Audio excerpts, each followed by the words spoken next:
भेड़ों को वहम हो गया है कि गडेरिया उनके ऊन को बेचकर अमीर बन गया है, इसलिए उससे बदला लेने वो कसाई की तरफ चल दिए।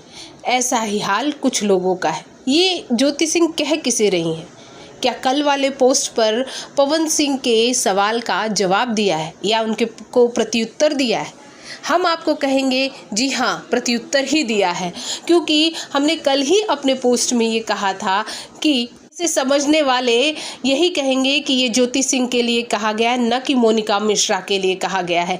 आपको ये भी बता देते हैं कि जिस तरह का आज ज्योति सिंह ने पलटवार पवन सिंह पर किया है, अब सोशल मीडिया पर बहस बहुत तगड़ी हो गई।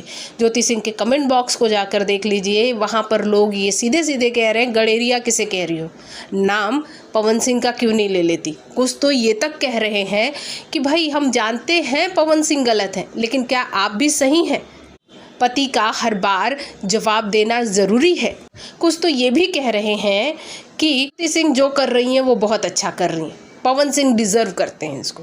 पवन सिंह या ज्योति सिंह क्या डिज़र्व करते हैं ये तो हम नहीं जानते, लेकिन ये हम ज़रूर जानते हैं कि जिस तरह ये दोनों अपने रिश्ते का छीहा लेदर कर रहे हैं, इतना छीहा लेदर भोजपुरी इंडस्ट्री में कोई भी कपल नहीं कर रहा है। दोनों पढ़े लिखे समझदार हैं और हम यही कहेंगे कि समझदारी को अपने रिश्ते में दिखाएं तो ज़्यादा अच्छा होगा। वैसे ज्योति सिंह के इस पोस्ट पर मिली जुली प्रक्रिया ज्योति सिंह को मिल रही है, उस पर आपकी क्या प्रतिक्रिया है? कमेंट बॉक्स खुला है, कमेंट ज़रूर कीजिए।